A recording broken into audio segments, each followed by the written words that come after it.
dheeraa kana guutuu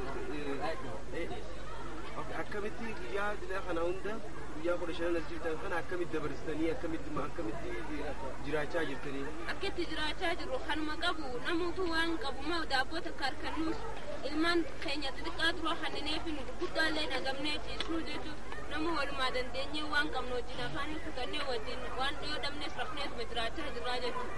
Kanarraan nageenyi keenya hin jiru ilmaan keenya makiinaan nurraa dhawan dhalaan teenyaa cimee hin qabdi bakka geeffannu hin qabnu jechuudha. Asumatti du'aa itti rabbiillee addaan baasu dhalaa jirtu makana jiru. Mirgaan qabnu yooni telefoonillee nuti xiqqishuma telefoonni alaa nu bu'ee ummata alaatti yennee nuti daqiiqa 5 dubbannee duruun askari isaanii gurra nu utaalee yoo kaameeraadhaan yaada keenya kana ibsanne jennee nuti ummanni alaa akka rakkina keenya kana addunyaan nu gorfeenne kaameeraallee nuti fidannee dho'isinee kanatti qarraxannee askari isaanii duruun dhufee haala ajjeechaadhaan nurra bu'ee lubbuu teenya kannineeti kanallee har'allee foraa fuudhee jira saniifu rakkina jabaadhaan nurra jira kunoo arguu dandeessan rasaasni akkanan mataa keenya gubbaarra nu deemaa jira halkuurraa ganamuurraa galgaluurraa jechuudha taroobaatii fi taqabbanaa dhiisii dandeenye rasaasa isaanii hunu akkana mataarra nu bu'aa jira jechuudha. So what's your demand now? What's your request for the community of the world and the UNHCR Commission?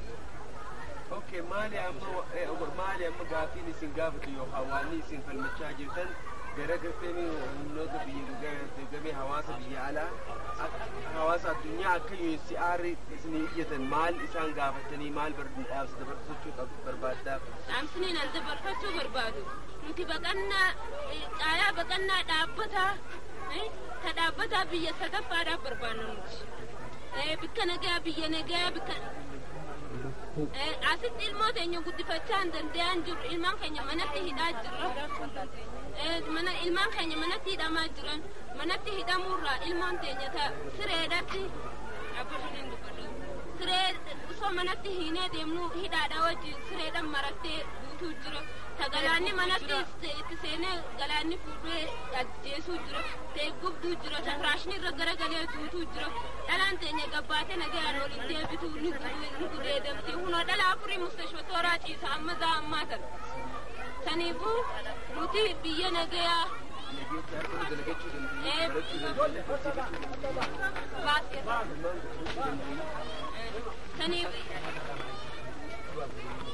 saniifuu nuti biyya itti nagaya dandeenyu bikka itti jiraachuu dandeenyu bikka baqattummaa dhaabbataa UNHCR irraa furmaata barbaannaa jechuudha nuti jiraachuu hin dandeenyu ilmaan keenya garaasisachuu hin dandeenyu ilmaan keenya afaan biraa dhiisi afaan oromootu dubbachuu hin beekan afaan hidhaanidha miilli hidhaanidha deemuu hin beekan dhaabbachuu hin beekan rakkina jabaa nurra jiraa jechuudha rakkinni keenya rakkina bilisummaan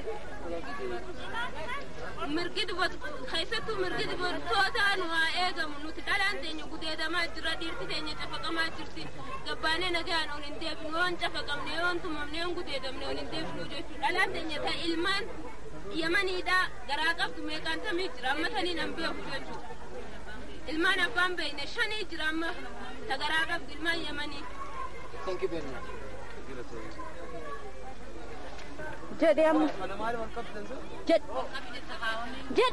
What are you doing in front of the UNHCR? Mama Dursa. Okay, balbalin saya duraman goota.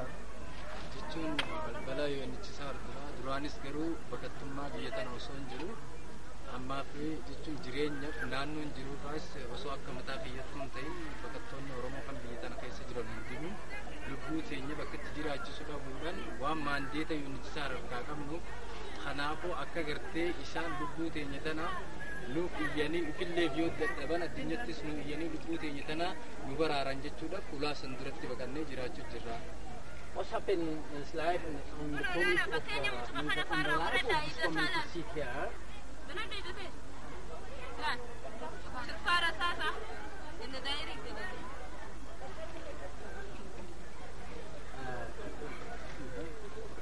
What happened in the life on his life?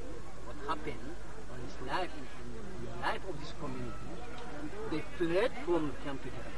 Okay, maaltu sirra gahee hawaasa kanatti maaltu lubbuu teetirra gahee as dhufuu dandeessee fi hawaasa kanarra maaltu gahee? Kuni jechuun akkuma fakkeenyaaf isinuu amma argaa jirtan kanattu wanni narra gahee akkuma agartanittu rakkoon gandatti narra geessee asitti narra garaa jirti garuu namni tokko fakkeenyaaf rakkoo jalaa bakka nagaa ba'aa malee rakkoorraa rakkootti hin deemu.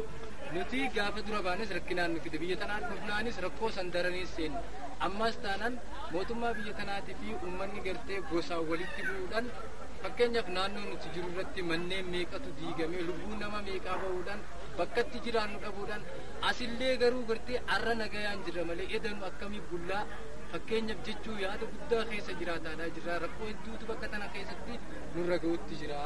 Fakkeenyaaf ergaas dhufnee ilmaan Oromoodhaa dhalaan asitti nurratti dhalu jirti ijoolleen asitti dhukkubsataa jirti. Kanaafuu namni isin gartan kun waan nyaatee dhuguun qabu asitti jechuu namni akkuma dalagaa qabuun akkuma walirra